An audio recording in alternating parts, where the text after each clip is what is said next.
Mesdames, Messieurs, Monsieur le député, Mesdames, Messieurs les élus, vous êtes certains membres des associations et je vois que le personnel municipal a été nombreux à venir à cet hommage national au président de la République française, Valéry Giscard d'Estaing, qui nous a quittés il y a quelques jours de cela.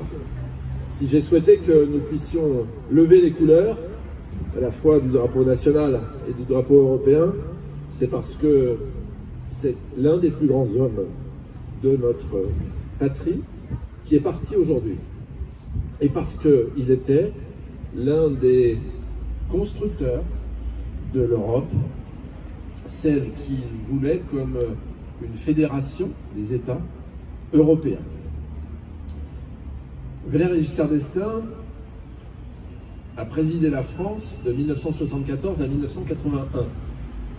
Mais avant cela, il a eu une vie politique extrêmement intense, à un âge très jeune.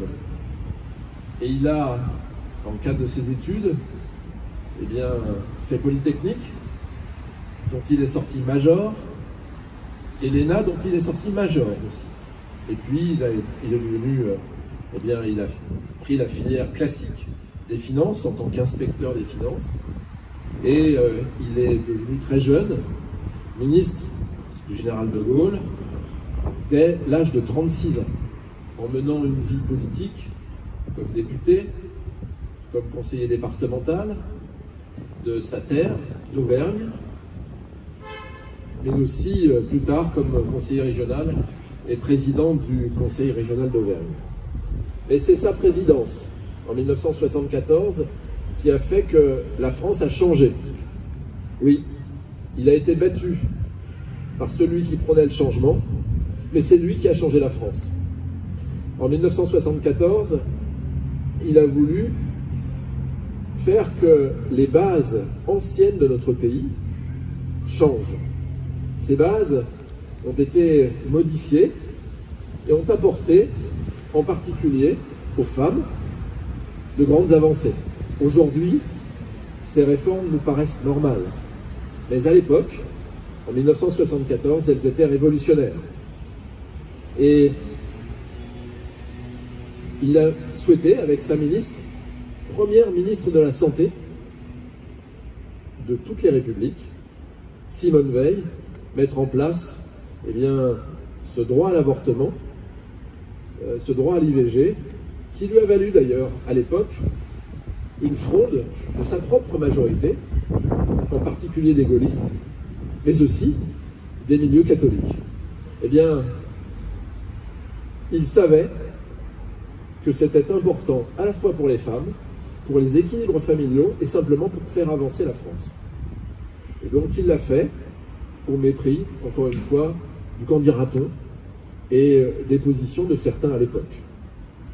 Il a voulu aussi faire en sorte que les jeunes, parce qu'il croyait beaucoup en la jeunesse, soient au cœur de la décision. Le fait que nous ayons un conseiller municipal de 18 ans aujourd'hui, c'est un peu grâce à Giscard, Laurent, Thomas. Grâce à Giscard parce que la majorité était à 21 ans, il l'a passé à 18 ans. Et pour l'avoir côtoyé plusieurs années, cette réforme, après, moi je ne l'ai connue qu'à l'âge de 18 ans, il l'a voulu parce qu'il avait confiance en l'homme, au sens large du terme, aux femmes et aux hommes, et il savait que pour faire évoluer la société, il fallait donner des responsabilités. Et donner des responsabilités, il fallait les donner au plus jeune âge, à celui qu'il estimait être l'âge de raison, donc 18 ans. Et puis ce fut une série d'éléments qui ont fait qu'il a positionné la France, après le général de Gaulle, après Pompidou, sur un positionnement très fort. On ne le sait pas, mais le G7 ou le G20, lorsqu'il se réunit, quelquefois le G8 d'ailleurs, il en est à l'origine, en ayant créé le G5.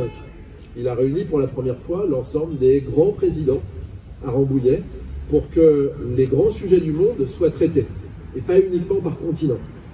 On ne s'en rend pas compte aujourd'hui, mais c'est un élément évidemment très fort.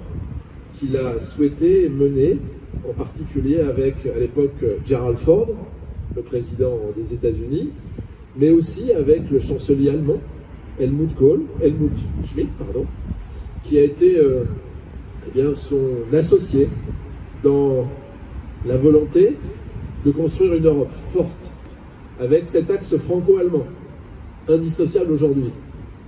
Tous les présidents de la République qui lui ont succédé, ont préservé cet axe franco-allemand. Et cet axe franco-allemand, alors on peut se dire qu'on parle des pays. Mais oui, mais c'est aussi l'amitié entre les peuples.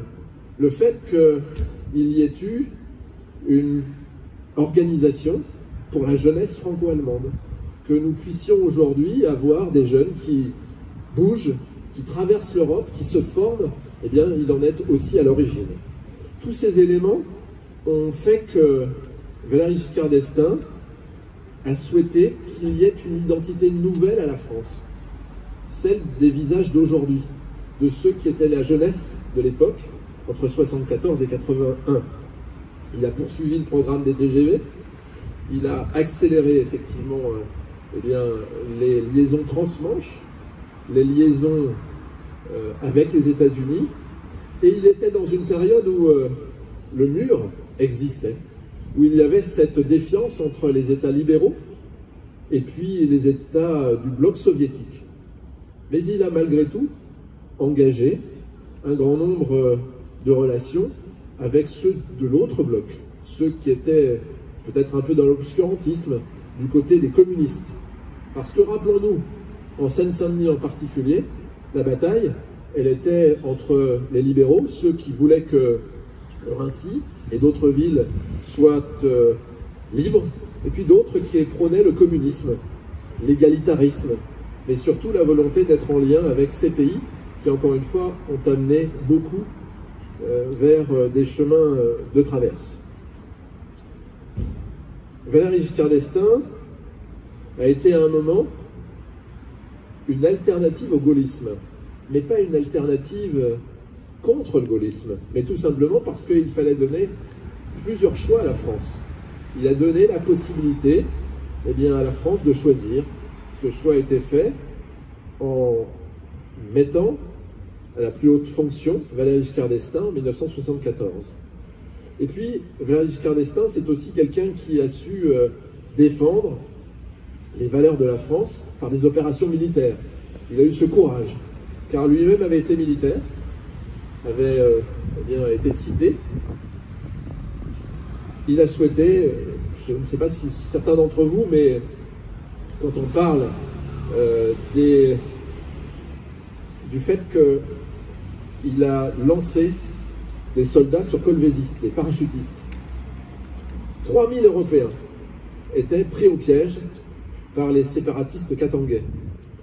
On ne s'en rappelle plus. Mais il a permis de sauver tous ces Européens, de gens qui avaient une ambition de détruire la vie.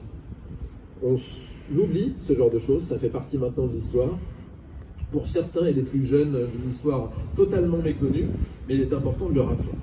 Et puis, il a voulu, après cette défaite présidentielle, où la démocratie est passée, où François Mitterrand a été élu, faire en sorte qu'il puisse poursuivre son chemin avec la démocratie française. Il a été ensuite membre de l'Académie française, mais pas la plus petite des distinctions, comme homme d'écriture. Il a écrit beaucoup. Il a écrit beaucoup sur la démocratie française elle-même. Il a tenté d'écrire quelques romans, et dernièrement encore, qui est sorti il y a quelques semaines. Et il a voulu, encore une fois, montrer que le chemin qui était celui de la France pouvait être un chemin sans dogmatisme, mais simplement à travers, à l'époque, un certain libéralisme et surtout une volonté personnelle, outre même l'apparence qu'il pouvait donner, de quelqu'un qui était extrêmement humain. Voilà donc ce que je voulais vous dire sur lui. Si j'ai souhaité cela, c'est parce qu'il est normal que toutes les mairies de France rendent hommage au président de la République disparu. Nous l'avons fait pour Jacques Chirac, nous le faisons pour Valéry Giscard d'Estaing. Si j'ai souhaité dire plus de mots, c'est encore une fois parce que je l'ai bien connu à travers un grand nombre d'années sur des sujets qui traitaient à la fois de la jeunesse, mais aussi de la formation et des sujets économiques. Voilà, donc je voulais encore une fois transmettre ces mots à chacune et à chacun parce qu'ils sont importants.